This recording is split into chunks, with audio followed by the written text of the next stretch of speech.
A common question I'm asked in intra-household aggression cases is, will separating the animals actually be more detrimental in the long run?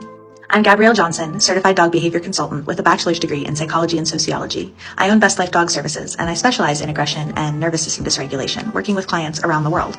Separating the animals in an intra-household case is usually at least part of our management work.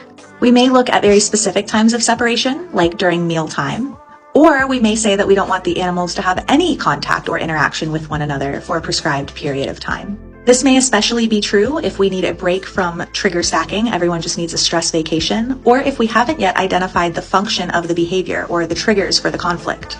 And this is when folks might become really concerned about separating their animals, especially if the animals have some sort of positive history together. And so we really have to assess the risk, and then we want to err on the side of caution.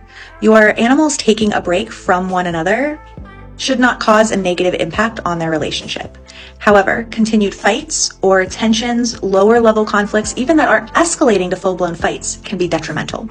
The more periods of negative interactions, stress, tension, and conflict, the more the relationship deteriorates. And so if there are safe ways for largely positive experiences to happen. Let's say my dogs have never had an issue outside. They play really well together. The issue is, inside in tight spaces and areas of high arousal. We may want to keep the animals separated for the time being inside, but continue their outside playtime or their walks together. But we want to be really sure that we are not running a risk of a negative interaction in those moments. Because even if a negative interaction only happens 5% of the time, it's a risk 100% of the time. And there's a good chance that the animals know that too, and they may be experiencing some stress, they may be practicing some avoidance, they may be walking on eggshells around each other, and that is not what makes a positive relationship. Those are negative interactions. And so taking a stress vacation is always a good idea. You're not going to cause harm by giving the animals a break, and that can be dog-dog, it can be dog-cat. We really want to maintain any positivity existing in the relationship.